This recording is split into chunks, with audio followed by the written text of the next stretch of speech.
What we can see is some of the evidence that suggests black holes are lurking out there. In fact, some of it is surprisingly easy to spot with a telescope. Pete Lawrence has spent a night on the hunt for black holes. Various clues have been spotted over the years that seem to signal the presence of black holes. You just need to know where to look. One area of interest lies in the constellation of Cygnus the Swan, and here there are several pieces of evidence which may suggest the presence of black holes. Now you can currently find Cygnus low in the northeast part of the sky at about 1 a.m.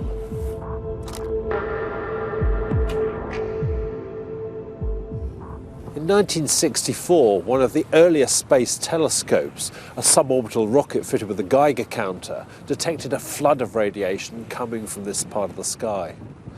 And they narrowed the source down to about there and called it Cygnus X1. On closer inspection, it appeared that this was something incredibly small and compact, producing an extraordinary amount of energy. Astronomers put forward a theory to explain what they were seeing. What initially looked like a single star actually turned out to be a binary system, a large blue star with an invisible companion. Could this be a black hole? One explanation for all that energy being released was that gas from the visible star was being sucked towards a black hole, creating immense friction as it spiraled into what is called an accretion disk. As it's heated, that gas would release a colossal amount of energy and even bright X-ray flashes. There are signs of much bigger black holes to look for too. If we look back at Cygnus, there's an unremarkable patch of sky in the western wing of the Swan. Now, there's not much to see here visually, but astronomers were astounded to see a bright radio source emanating from this region. The bright signals came from two jets of material spewing out from either side of a distant galaxy at tremendous speeds.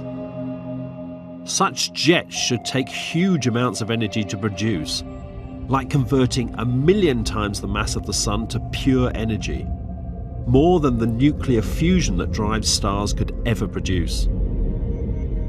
The only known phenomenon that could convert matter to energy that efficiently was what astronomers had seen in the Cygnus X1 system, accretion. But this must be on a much, much larger scale. So there must be a massive, unseen black hole at the centre of the galaxy. Bright jets and accretion disks give us enough evidence to suggest similar supermassive black holes exist at the centre of almost all galaxies.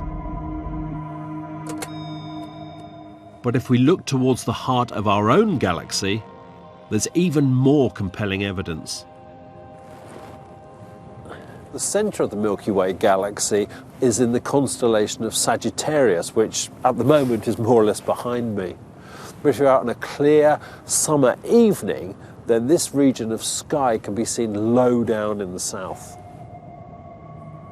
Now, of course, we can't see the supermassive black hole at the centre of our galaxy, but we can see the effect it's having on the stars around it.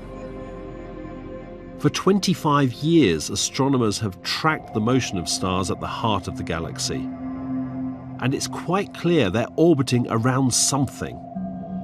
That something must be over 4 million times the mass of our Sun, squeezed into just 17 times its size. And that's what we now call Sagittarius A star, our very own supermassive black hole. With all the evidence we've seen over the years, we're pretty convinced that black hole